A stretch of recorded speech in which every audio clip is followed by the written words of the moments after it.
Hello दोस्तों, electrical technician channel में आपका स्वागत है। दोस्तों, आज का हमारा वीडियो सीलिंग फैन के वायरिंग के बारे में है। दोस्तों, सीलिंग फैन से रिलेटेड छोटे से छोटे चीज़ को मैं आपको इस वीडियो के द्वारा बताऊंगा और आपको इसका वायरिंग किस प्रकार से करना है आपको स्टेप बाय स्टेप बताऊंगा। ठीक है दोस्तों। दोस्तों, हमारा जो सीलिंग फैन होती है उसमें दो वाइंडिंग किया जाता है। आप देख सकते हैं यहाँ पर दो वाइंडिंग किया गया है। एक वाइंडिंग हमारा ये हो गया और दूसरा वाइंडिंग बाहर वाली हो गई। ठीक है, जो हमारा अंदर वाली वाइंडिंग किया था यानी कि जो अंदर में जो वाइंडिंग किया गया था वो हमारा रनिंग वाइंडिंग होती है। ठीक है, और बाहर में जो वाइंडिंग किया था वो स्टार्ट वाइंडिंग होती है। अभी देखिए, ये जो अंदर में वाइंडिंग किया गया था वो थोड़ा सा मोटे तार का यूज किया जाता है। ठीक है, और बाहर में जो वाइंडिंग यूज किया जाता है वो पतले तार की यूज किया जाता है। ठीक है, अभी देखिए, जब हम वाइंडिंग करना स्टार्ट करते हैं तो यहाँ पर हमारे पास एक सिरा होता है। ठीक है, अब हमने यहाँ पे वाइंडिंग करना स्टार्ट किया, वाइंडिंग करते करते हमने यहाँ पे आ गए तो हमारे पास टोटल दो टर्मिनल बच गए। जैसे कि आप यहाँ पे देख सकते हैं, यहाँ पे देखिए हमारा रन वाइंडिंग है। ठीक है, यहाँ पर हमारा पहला सिरा हो गया और यहाँ पे दूसरा सिरा हो गया, यानी कि इस वाइंडिंग में से हमें दो टर्मिनल्स मिल गए। ठीक है, इसी प्रकार से ये जो बाहर वाइंडिंग किया गया था यानी कि स्टार्ट वाइंडिंग किया गया था उसमें भी दो टर्मिनल्स हमें मिल गए। ठीक है, अभी देखिए, कुल मिला के हमारे जो सीलिंग फैन है उसमें से चार टर्मिनल्स मिल गए जो कि सीलिंग फैन के बाहर आती है वायरिंग करने के लिए। ठीक है दोस्तों, तो देखिए दोस्तों, इसका वायरिंग करने के लिए हमें कुछ बातें ध्यान रखना पड़ता है। ठीक है, क्या ध्यान रखना है? हमें सबसे पहले जो वाइंडिंग के तार निकले होते हैं उनको आइडेंटिफाई करना पड़ता है कि कौन सा स्टार्ट वाइंडिंग है, कौन सा रन वाइंडिंग है। तो इनको आइडेंटिफाई कैसे करेंगे? इसको आइडेंटिफाई करने के लिए दोस्तों दो तरीका होता है। पहला तरीका यह है कि हम इसको मल्टीमीटर के द्वारा कंटिन्यूटी टेस्ट कर ले या फिर रेजिस्टेंस को मेजर कर ले, और दूसरा तरीका यह होता है कि हम सीरीज टेस्ट लैंप का उपयोग करें। तो देखिए दोस्तों, सबसे पहले हम मल्टीमीटर का उपयोग करके टेस्ट करते हैं तो कैसा होगा।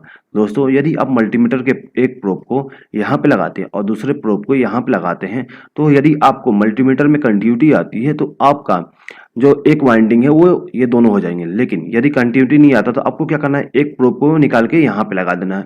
तो यदि इसका कंटिन्यूटी आती है तो आपको पता चल जाएगा कि ये दोनों वायर के जो सिरे हैं वो एक ही वाइंडिंग के हैं। इसी प्रकार से दूसरे वायर को भी आप आइडेंटिफाई कर लेंगे। ठीक है दोस्तों, अभी देखिए दोस्तों, यदि आप मल्टीमीटर से रेजिस्टेंस को मेजर करते हैं तो जिस वाइंडिंग में रेजिस्टेंस ज़्यादा आती है वो हमारा स्टार्ट वाइंडिंग होती है। ठीक है, और जिस वाइंडिंग में रेजिस्टेंस कम आती है वो आपका रन वाइंडिंग होगा। ठीक है दोस्तों, अभी देखिए दोस्तों, सीरीज टेस्ट लैंप से किस प्रकार से हम आइडेंटिफाई करेंगे उसके बारे में भी देख लेते हैं। ठीक है, अभी देखिए, यहाँ पर हमने एक बल्ब ले लिया। ठीक है, अभी हम इसको क्या करेंगे, इसको सीरीज टेस्ट लैंप बना लेंगे। अभी हमने क्या किया, यहाँ से एक वायर जोड़ के इस बल्ब में जो कनेक्ट कर दिया, और अभी हमने क्या किया, एक बल्ब से एक वायर को कनेक्ट करके इस टर्मिनल के साथ कनेक्ट कर दिए। ठीक है, अब हम क्या करेंगे, यहाँ से फेस सप्लाई लेंगे और एक टर्मिनल के साथ कनेक्ट कर देंगे। तो आप देख सकते हैं दोस्तों, यहाँ पर हमारा जो बल्ब है वो ऑन नहीं हुआ है। ठीक है, अभी हम क्या करते हैं, ये जो वायर हमने यहाँ पे कनेक्ट किए थे इसको चेंज करके यहाँ पे कनेक्ट कर देंगे। तो जैसे ही हमने यहाँ पे कनेक्ट किए हमारा जो बल्ब है वो ऑन हो गया, यानी कि ये जो दो टर्मिनल्स थे वो एक ही वाइंडिंग के टर्मिनल है। ठीक है दोस्तों, इसी प्रकार से हम मल्टीमीटर में करते हैं सेम। हमारा जो मल्टीमीटर का प्रोब है, पॉजिटिव प्रोब यहाँ पे लगा देंगे और नेगेटिव प्रोब यहाँ पे लगाएंगे तो उनमें कंटिन्यूटी आने लगेगा। ठीक है, ये जो दो टर्मिनल हमने आइडेंटिफाई किए थे इनको नाम दे देते हैं। क्या नाम देंगे, इस वाइंडिंग को R1 दे देते हैं और इसको R2 दे देते हैं। ठीक है, अब हम क्या करेंगे, ये जो दूसरा टर्मिनल्स है उनका भी आइडेंटिफाई कर लेते हैं। तो इसके लिए क्या करते हैं, ये बल्ब से एक वायर का जो प्रोब्स था उसको यहाँ पे लगा दिए और यहाँ पर हम फेस सप्लाई लेके इस वाले टर्मिनल के पे दे दिए। अभी आप देख सकते हैं हमारा जो बल्ब है वो ऑन नहीं हुआ है। ठीक है, तो अब हम क्या करेंगे, ये जो हमारा वायर था उसको हम यहाँ पे कनेक्ट कर देंगे। ठीक है, यहाँ पर जैसे ही हम कनेक्ट करते हैं हमारा जो बल्ब है वो ऑन हो जाती है। इससे हमें ये पता चलता है कि जो हमारा ये दो टर्मिनल्स हैं वो एक ही वाइंडिंग के दो टर्मिनल्स हैं। तो इसको हम नाम देते हैं S1 और S2।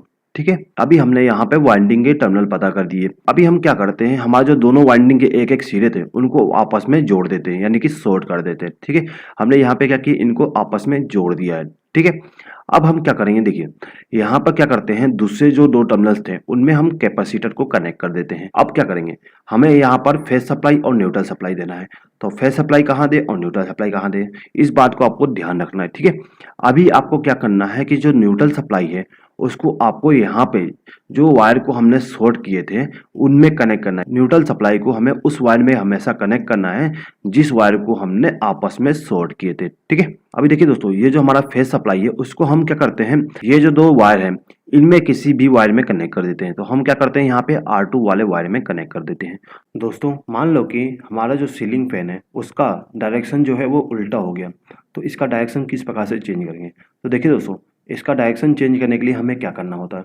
तो देखिए, इसका डायरेक्शन यदि हमें चेंज करना है तो हम क्या करते हैं कि यहाँ पर S1 और R2 जो है उसको आपस में शॉर्ट कर देते हैं, ठीक है। तो देखिए दोस्तों, ये जो हमारा कैपेसिटर है उसको कनेक्ट करने के लिए क्या करते हैं, ये जो वायर है उसको हम क्या करते हैं R1 पे कनेक्ट कर देते हैं और दूसरे वाले वायर को S2 पे कनेक्ट कर देते हैं, ठीक है। अब हमें इसको फेज सप्लाई और न्यूट्रल सप्लाई देना है। तो कैसे देंगे दोस्तों, देखिए तो देखिए दोस्तों, न्यूट्रल सप्लाई को हम क्या करते हैं, ये जो दो वायर आपस में शॉर्ट किए थे उनमें हम न्यूट्रल सप्लाई देते हैं और फेज सप्लाई हम इन दोनों वायर में से किसी भी एक वायर में कनेक्ट कर देते हैं। इस प्रकार से हमारा जो सीलिंग फैन का डायरेक्शन होता है उसको चेंज करते हैं। दोस्तों मान लो कि आपके जो सीलिंग फैन है उसमें बाहर में केवल 3 वायर निकला है, तो उसको कैसे वायरिंग करेंगे। दोस्तों यदि आपके सीलिंग फैन में से 3 वायर बाहर निकले हैं तो आपको यहाँ पर सीरीज टेस्ट लैम्प करने की जरूरत नहीं होती है। यहाँ पर कलर कोडिंग ऑलरेडी रहता है। कलर कोडिंग किस प्रकार से रहता है, देखिए यहाँ पर जो ब्लैक वायर होगा वो आपका न्यूट्रल सप्लाई के लिए होती है, ठीक है। और इनमें जो 2 वायर होते हैं वो सेम कलर के होते हैं, ठीक है। तो इन 2 वायरों को में हम क्या करते हैं, कैपेसिटर को कनेक्ट कर देते हैं, ठीक है। कुछ इस प्रकार से हम कैपेसिटर को कनेक्ट कर देंगे। अब क्या करते हैं, ये जो ब्लैक वायर है उसमें हम क्या करते हैं, न्यूट्रल सप्लाई को कनेक्ट कर देते हैं और यहाँ पे जो 2 वायर है इनमें से किसी भी एक वायर में हम फेज सप्लाई को कनेक्ट कर देते हैं, ठीक है। जो हमारा सीलिंग फैन होती है उसका कंप्लीट वायरिंग किस प्रकार से करेंगे, देखिए ये हमारा सीलिंग फैन हो गया, ये हमारा स्विच बोर्ड हो गया और ये हमारा कैपेसिटर हो गया, ठीक है दोस्तों। अभी हमें क्या करना होता है, देखिए दोस्तों, ये जो हमारा सीलिंग फैन है इसमें ऑलरेडी ये जो वायर आती है वो इन 3 टर्मिनल पे कनेक्ट करते हैं। यहाँ पर हमें 3 टर्मिनल्स मिलते हैं, ठीक है। तो अभी हम क्या करते हैं कि जो हमारा कैपेसिटर है उसको क्या करते हैं, 2 सेम वायर जो होते हैं यानी कि रेड वाले कलर के 2 वायर होते हैं उनमें हम क्या करते हैं, कैपेसिटर को कनेक्ट कर देते हैं, ठीक है। और एक हमारा टर्मिनल ब्लैक वाली होती है उसको हमें न्यूट्रल सप्लाई देना है, तो अभी हम उसको रहने देते हैं, ठीक है। अभी क्या करना है, देखिए यहाँ पर जो हमारा स्विच बोर्ड है उसमें हम पावर सप्लाई लेके जाते हैं। तो सबसे पहले हम फेज सप्लाई लेके जाते हैं, यहाँ से हमने एक वायर को कनेक्ट किया और इंडिकेशन लैंप में कनेक्ट कर दिए। अभी हमें इस स्विच में भी फेज सप्लाई देना है, तो फेज सप्लाई के लिए क्या करते हैं, हम यहाँ पर एक वायर को लूप करके इस टर्मिनल के साथ कनेक्ट कर देते हैं, ठीक है। अब क्या करना है, ये जो हमारा रेगुलेटर है इसको फेज सप्लाई देने के लिए हम क्या करते हैं, ये जो स्विच का आउटगोइंग टर्मिनल है यानी कि ये वाला टर्मिनल, इसमें से एक वायर को कनेक्ट करके इस रेगुलेटर के एक वायर टर्मिनल के साथ कनेक्ट कर देते हैं, ठीक है। अभी क्या करना है, देखिए ये जो हमारा इंडिकेशन लैंप है इसको न्यूट्रल सप्लाई के लिए हम क्या करते हैं, यहाँ से एक वायर को कनेक्ट करके इस इंडिकेशन लैंप के न्यूट्रल टर्मिनल के साथ कनेक्ट करते हैं। यानी कि ये जो हमारा इंडिकेशन लैंप है उसको फेज सप्लाई और न्यूट्रल सप्लाई दोनों मिल गया। तो हमारा जो सीलिंग फैन है इसको न्यूट्रल सप्लाई देना है, तो न्यूट्रल सप्लाई देने के लिए हम क्या करते हैं, जो हमारा ब्लैक वायर होती है उस वायर में क्या करते हैं, एक वायर को कनेक्ट करके हमारा जो न्यूट्रल वाली टर्मिनल्स है उसमें कनेक्ट कर देते हैं, कुछ इस प्रकार से, ठीक है दोस्तों।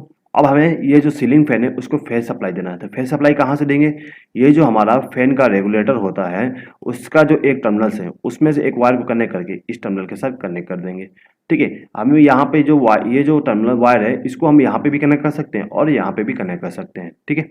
तो कुछ इस प्रकार से दोस्तों हमारा जो सीलिंग फैन होता है उसका वायरिंग करते हैं। आई होप कि आपको ये वीडियो पसंद आया होगा। दोस्तों यदि आपको ये वीडियो पसंद आए तो प्लीज़ लाइक कर दीजिएगा और अपने फ्रेंड्स के साथ शेयर कर दीजिएगा।